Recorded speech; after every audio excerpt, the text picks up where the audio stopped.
this video, I'm going to be sharing with you the best time to sell sports cards. I've sold over $5 million in sports cards. What I'm about to share with you took me about 6 years to learn, and you're going to be able to learn it. In the next few minutes here, I'm going to be breaking it up by the three main sports: football, basketball, baseball. If you don't know who I am, hi, my name is Eric Michael. I've sold over $5 million in sports cards pretty profitably. I make these videos because I sell a coaching program that teaches people how to make money with sports cards, and I make these videos to get people into the world of buying and selling sports cards. I think it's an amazing thing, changed my life, and I know it could change yours as well. But nonetheless, let's get into it on the iPad. All right, so let me start this off by simply saying, this is how sports cards works. This is like the seasonality of it, okay? So during the holidays is the worst time of the year to sell sports cards because people are putting money, towards gifts and presents and holiday stuff and Black Friday, and the market goes down towards the end of the year. It happens every single year, and people always freak out. They always think the sports card market is crashing, which means it's just a good time to buy. The hottest time of the year, all right, so this is the hottest time of the year to sell sports cards. It is number one, August, because football is right around the corner. Football's huge. And March, okay? If I had to pinpoint 2 months, these are the best times to sell sports cards because it's when the market is at the hottest, generally. Obviously, things do change, right? But in my experience doing this 10 years, these are the best times. Now, you need to dive in a little bit farther.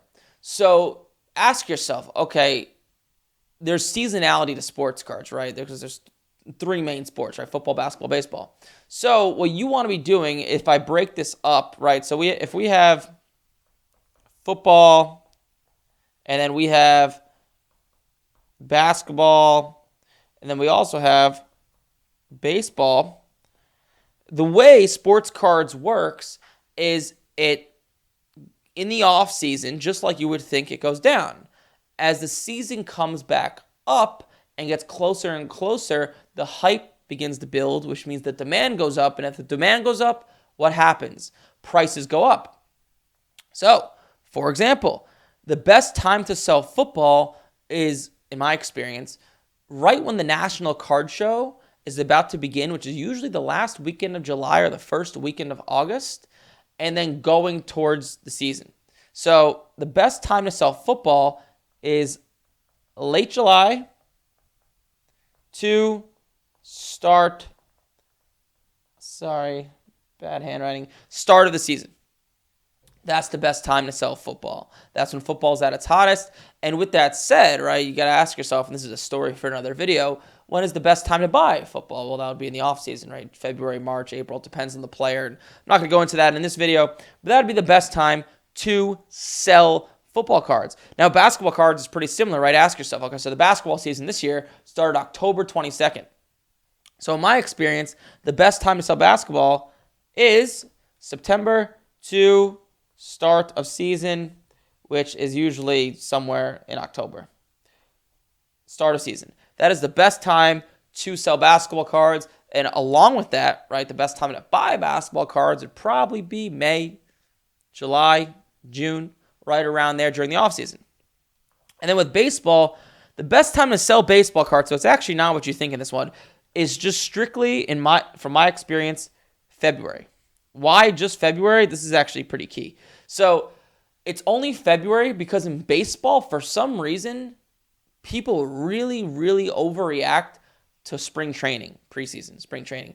It doesn't happen in football as much, even though it does, or basketball really, but in baseball it does. Like prospects who played really well in the Winter League, for example, skyrocket in value. I don't know why. It's just people care a lot about that stuff with baseball. And if I'm buying a baseball card, let's say in, November, and I'm going to sell it, I would actually prefer to sell it before players start to play in spring training.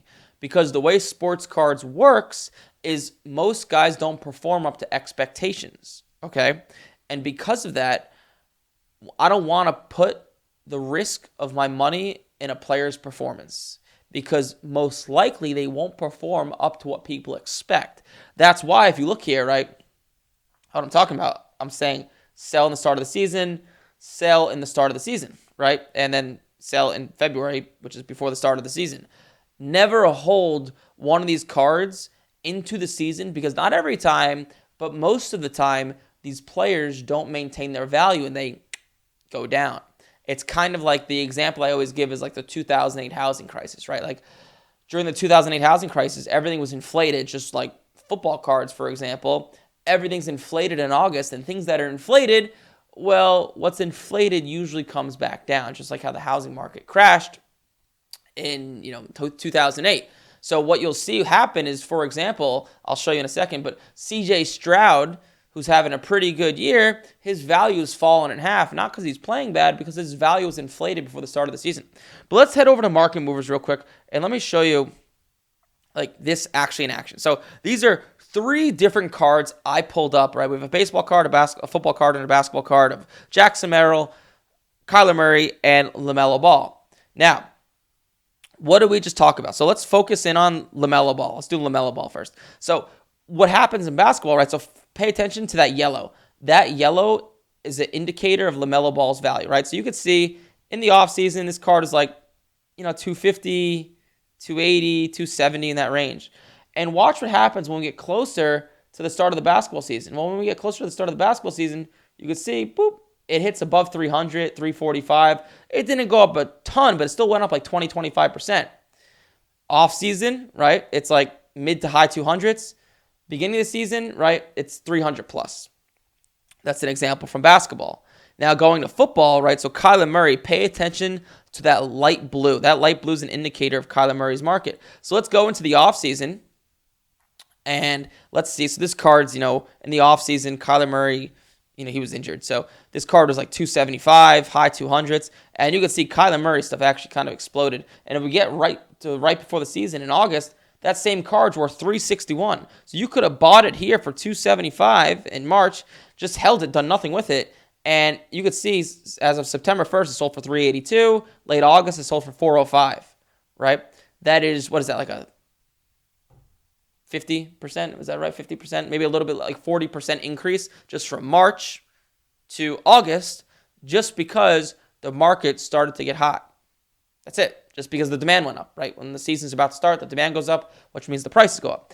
And Jackson Merrill is that dark blue example. So Jackson Merrill, you can see his off season, right, was November, December, right, when we're speaking right now. So, this card's worth about $100, $125 in that range. And fast forward to right before the spring training, right before the season's about to begin, that same card is now selling for, let's say, like 150-ish. It kind of ranges all over the place, 140 to 150 in that range. So it went from, in the dead of the offseason, like 120, 114 to, right around 140, 150. Not a terrible increase, but what you want to be doing, if you could, is be buying these cards to get graded. So hopefully what I'm showing you here is making sense.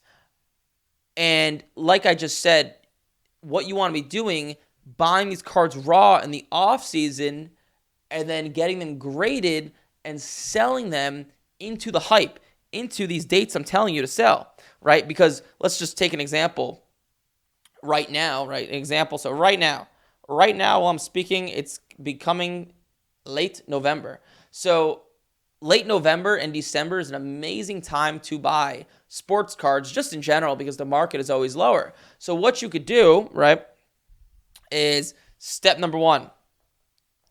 Buy someone I'm buying right now is Jackson Chourio, right? Jackson Chourio, I think, is a good buy. Jackson Chourio card that's raw. And what you want to be doing is, number 2, send it for grading. Now, this is a whole different avenue I'm talking about here, but I have a bunch of other videos on that. Number 3, it's going to take about 1 to 2 months to get this card back from grading. Number 4, right, you receive the card back, and if it's taking 1 to 2 months, maybe January to February. And number 5, sell in February. So if you're buying a card, let's say of Jackson Churio for over here, let's do like $100. And if it grades a 10, you know it could sell for 200. Well, what you're doing here by selling it at the right time and buying at the right time, when you go and sell it in February, not only hopefully the card graded well for you, but it's appreciated in value while it was sitting at the grading company for 1 to 2 months. You see, that's called timing the market, right? So hopefully this stuff makes sense. But this is the simple answer. So the simple answer to this video, the hottest time to sell sports cards, August, March. That's the hottest time. But the times I prefer to sell certain sports, right? Football be late July to August. Basketball be September to the start of the season. Even though basketball is like the weakest sport right now, you don't see as much of a jump in value. I don't know why basketball's just been weak lately. And then baseball, my favorite time is February. Even though a hot time to sell it is March, I don't like to hold it into March because I don't want the players who have invested in the offseason to actually play.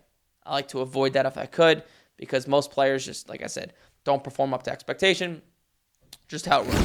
If you enjoyed this video, what I'll do is I'll throw another video up above my head on how to sell sports cards like a pro. So if you understand this stuff, what I just went over on my iPad over here, this next video is a tremendous follow-up to it. It will make a lot of logical sense. But hopefully you enjoyed this stuff. If you are watching, like, comment, subscribe. If you leave comments, I try to answer these comments in a weekly podcast I do that you'll see on my YouTube as well. But like, comment, subscribe. I'll see you in the next one.